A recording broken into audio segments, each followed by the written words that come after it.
tras el mito de la utilización de la imagen de la Virgen de Guadalupe, parte 2. En el año de 1821, luego del mítico abrazo de Acatempan, del que al parecer no hay registros fehacientes y que marcó el principio del fin de la contienda militar entre las tropas realistas y las fuerzas insurgentes, la Virgen de Guadalupe, americana y criolla, siguió al lado de quienes realizaron la Declaración de Independencia. Una vez lograda la independencia de México, la guadalupana se convirtió en la santa patrona de la nación. En ese carácter, Agustín de Iturbide también utilizó a la Virgen por su efigie y por su nombre cuando fue coronado emperador. Como parte de los ceremoniales de coronación, se instituyó la Orden de Guadalupe, con el propósito de conferirle mayor relevancia al acto y al mismo tiempo para comenzar el proceso de creación de los nuevos símbolos nacionales. Por eso, el Congreso autorizó la fundación de esta orden consagrada a la Virgen Morena. Al parecer, Iturbide tenía claro que, en términos simbólicos, la Virgen del Tepeyac era parte sustancial de la historia de estas tierras. Algunos días después de su coronación, Agustín I condecoró con la Gran Cruz de la Orden de Guadalupe a obispos, generales, nobles y antiguos funcionarios novohispanos de alto rango, pero también a Vicente Guerrero, el líder insurgente con quien acordó el Plan de Iguala, y a otros generales y caudillos independentistas. El protocolo de las ceremonias de condecoración, aunque se apegó a las prácticas europeas, consideró algunos símbolos e innovaciones a la mexicana, como la presencia del águila mexicana fusionada con las coronas imperiales y el fervoroso culto a la Virgen del Tepeyac. Por supuesto, en estos rituales no solo participaron los miembros de las élites políticas, militares, económicas y religiosas, ya que en realidad estaban destinados al público en general. La teatralidad y el boato de los eventos exigía la presencia de un nutrido y variado número de concurrentes, quienes disfrutaban de la espectacularidad y la fastuosidad que se derrochaba en cada una de las representaciones. En el escenario y en las gradas, los actores y los espectadores, todos y cada uno, tenían un papel que desempeñar de acuerdo con el lugar que ocupaban en la jerarquía social. De acuerdo con algunos estudiosos, los ceremoniales de la Orden de Guadalupe pueden considerarse como unos de los primeros rituales cívicos que se efectuaron en el México independiente. Además de los elementos civiles y religiosos tradicionales, se añadieron diferentes componentes militares como un reconocimiento a quienes lograron la consumación de la independencia y la instauración del nuevo orden. En este contexto, la imagen de la Virgen Morena fue adquiriendo un mayor peso como elemento patriótico y nacionalista, netamente vinculado con lo militar. El 19 de marzo de 1823 concluyó el efímero imperio de Iturbide. A partir de ese momento, la tradición de la Orden de Guadalupe subsistió débilmente debido a que algunos de sus miembros continuaron identificándose a sí mismos como caballeros de la Orden y al apoyo de algunos interesados en mantenerla a flote.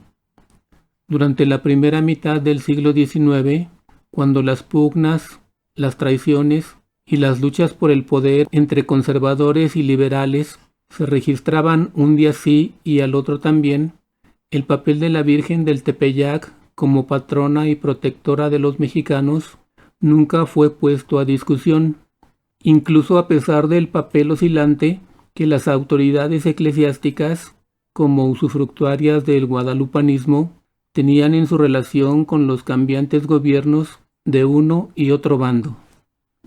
La utilización política de la imagen y el nombre de la Virgen Morena se intensificaron cuando, a finales de 1853, la Orden de Guadalupe reapareció en la escena nacional debido al interés de uno de sus viejos miembros, Antonio López de Santana. Sin embargo, su existencia fue efímera y acabó junto con la dictadura santanista. 10 años después, a mediados de 1863, la regencia del Segundo Imperio reinstauró la orden, acto que contó con el aval del propio Maximiliano. Es preciso señalar que Maximiliano modificó los estatutos de la Orden de Guadalupe con el propósito de recompensar a quienes se distinguieran por sus virtudes cívicas y sus méritos. Los ceremoniales en los que se nombraba a los nuevos caballeros se realizaban cada 12 de diciembre en el marco de las fiestas de Nuestra Señora de Guadalupe y cada 6 de julio en la fecha de cumpleaños del emperador. Pero esta no fue la única relación que Maximiliano tuvo con el guadalupanismo. Para mantenerse en el poder, Maximiliano tenía que lograr la aceptación del pueblo mexicano. ¿Qué estrategias utilizó el nuevo emperador para lograr ese objetivo? Es decir, para mexicanizarse. Una de ellas fue la de utilizar la imagen y el nombre de la Virgen Morena. El nuevo emperador sabía que ser mexicano equivalía a ser guadalupano. Por ende, sus rivales, con Benito Juárez a la cabeza, por ser liberales y laicos, no podían ser guadalupanos y tampoco mexicanos. Como parte de esta estrategia propagandística, se difundió una estampa con las imágenes de Maximiliano y Carlota postrados a los pies de la efigie de la Virgen, sugiriendo que ésta se les había aparecido como a Juan Diego. La Virgen se muestra sobre las nubes con una palma de la paz y mira a los emperadores. Estos sostienen también una palma de la paz y están vestidos con los trajes de la realeza. Pero eso no es todo. En la parte baja de la estampa aparecen algunas nubes de las que surgen 6 bayonetas, las cuales, podría interpretarse, pertenecen al ejército monárquico. De una lectura general de esta estampa, podría inferirse que la Virgen no solo bendice a los emperadores, sino también a las tropas monárquicas, que tienen la misión de defender al nuevo Estado imperial, por supuesto, pero también a la propia Virgen de Guadalupe, que corre un gran peligro bajo el asedio de los liberales, quienes desean imponer un Estado laico. En otras palabras, el mensaje que se intentaba dar pudo haber sido el siguiente: bajo la bendición y el amparo de la Virgen Morena, la madre de todos los mexicanos, solo el régimen imperial podría ser capaz de emprender la defensa de la mexicanidad, es decir, de lo guadalupano. De esta manera, la estrategia era conjuntar a la patria, a la Virgen de Guadalupe y al imperio como un todo, en oposición a algunas expresiones públicas de guadalupanismo y de catolicismo por parte de Benito Juárez y de otros personajes liberales. De igual manera, el joven emperador participó en las peregrinaciones hacia el santuario del Tepeyac, que se consideran como unas de las acciones más relevantes de su devoción. El propósito de Maximiliano era, por supuesto, continuar apropiándose de este símbolo nacional e integrarlo a su gobierno como un medio de legitimación ante los mexicanos, así como para fomentar la unión en su imperio, aun cuando tuviera conflictos con el clero nacional. El derrocamiento y la ejecución del emperador, el 19 de junio de 1867, llevó a la desaparición del Segundo Imperio Mexicano y, desde luego, a la extinción de la Orden de Guadalupe. Benito Juárez y otros distinguidos liberales tampoco escaparon a la tentación de utilizar la imagen y el nombre de la Virgen de Guadalupe. De acuerdo con algunos estudiosos, la lucha de Juárez no fue contra el dogma ni contra la palabra de Dios, sino contra el clero y la jerarquía católica que intervenían indebidamente en la vida política, acumulaban bienes de manera desmesurada y obligaban a que los fieles pagaran el diezmo. En otras palabras, habían olvidado cuál era su misión espiritual. Al parecer, Juárez entendió que el poder de la Virgen no solo estaba en el plano religioso, sino también en el político. A mediados del siglo XIX, la religión católica y el guadalupanismo eran parte medular de la vida social del país, pero eso no era nuevo. A partir de 1754, año en que el Papa Benedicto XIV declaró a la guadalupana patrona de la Nueva España, el pueblo comenzó a celebrar a la Virgen cada 12 de diciembre. En 1859, Juárez utilizó la imagen y el nombre de la Virgen Morena en beneficio de la causa de los liberales, cuando expidió las leyes de reforma, mediante las cuales se separó a la Iglesia del Estado. Juárez prohibió la asistencia de los funcionarios públicos a cualquier ceremonia eclesiástica, eliminó festividades religiosas y estableció el calendario oficial de los días no laborables en el año. Entre los días de asueto se incluían los domingos, el día de Año Nuevo, el jueves y el viernes de la Semana Santa, el jueves de Corpus, el 16 de septiembre, el 1 y 2 de noviembre y además del 24 de diciembre, el día 12 de ese mes, el de la celebración de la Virgen de Guadalupe. Aunque Juárez era anticlerical, sabía de la conveniencia de rendirle honores a la Virgen del Tepeyac. No obstante, permitió que se confiscaran el capital y las joyas del santuario. Después de que se restauró la República, las políticas liberales debilitaron a la Iglesia y esto repercutió en el culto a la Virgen de Guadalupe, por lo menos en términos materiales. Al parecer, a principios de la década de 1870, el santuario del Tepeyac estaba en riesgo de cerrar por una disminución en el número de peregrinos y, en consecuencia, en las limosnas que se recaudaban. Por increíble que parezca, la devoción a la patrona de México iba cayendo en el olvido. Para contrarrestar la cada vez mayor indiferencia de la población en el tema religioso y en su amor por la guadalupana, en septiembre de 1886, los jerarcas de la Iglesia solicitaron la venia del Papa para coronar a la Virgen de Guadalupe como Reina de México. ¿Cómo surgió esta idea?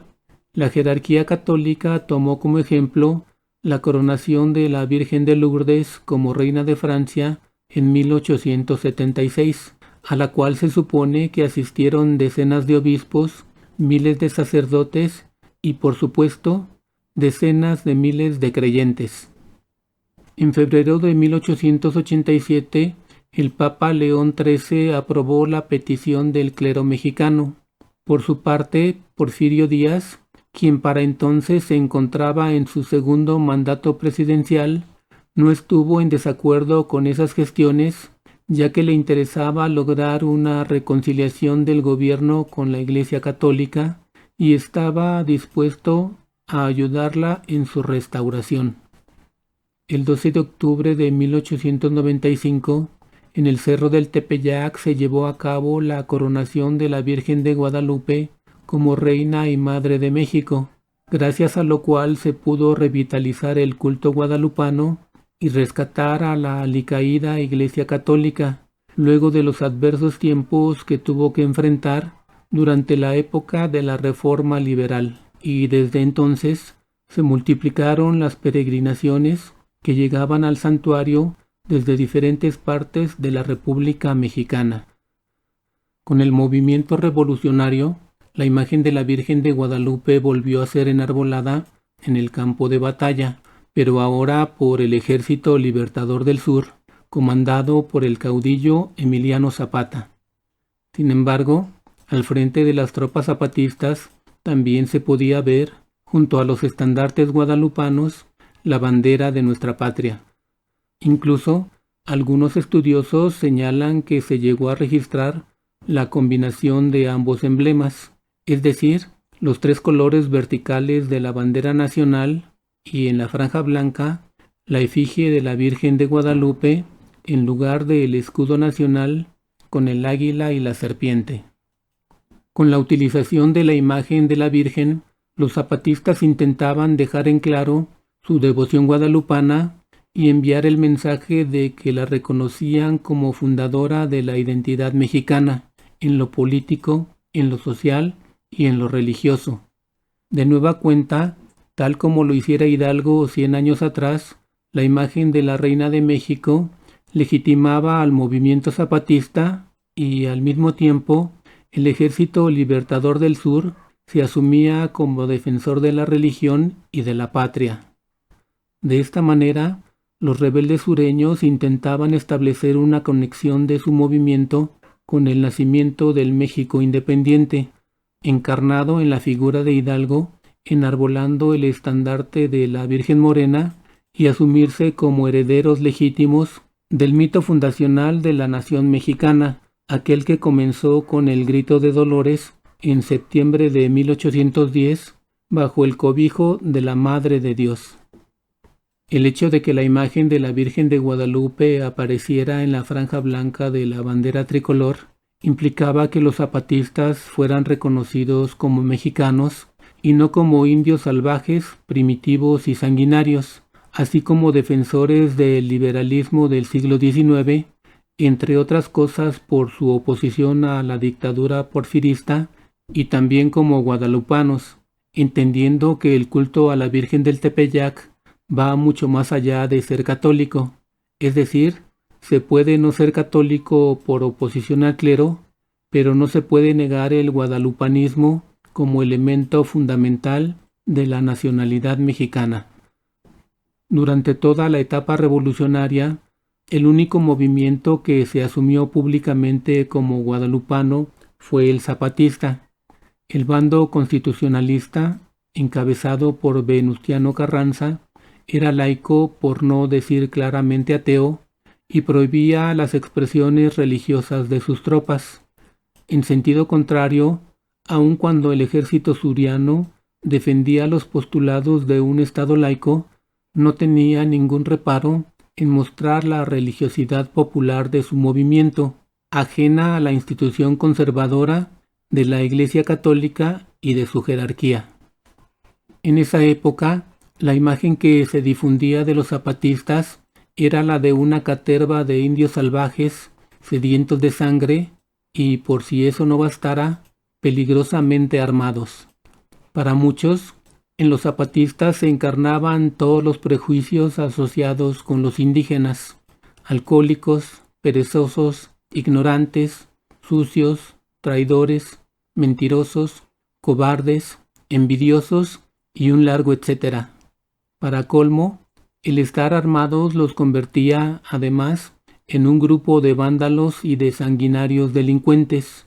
No por nada apodaban a Emiliano Zapata el Atila del Sur. Para los miembros de las clases pudientes, conservadoras o liberales, seguramente era inconcebible ver a los zapatistas apropiarse de la imagen de la Virgen de Guadalupe, la Madre de Dios. ¿Cómo era posible que un grupo de salvajes y renegados hiciera suyos la bandera, el escudo y la Virgen, es decir, los símbolos que, bien o mal, eran forjadores de la identidad nacional?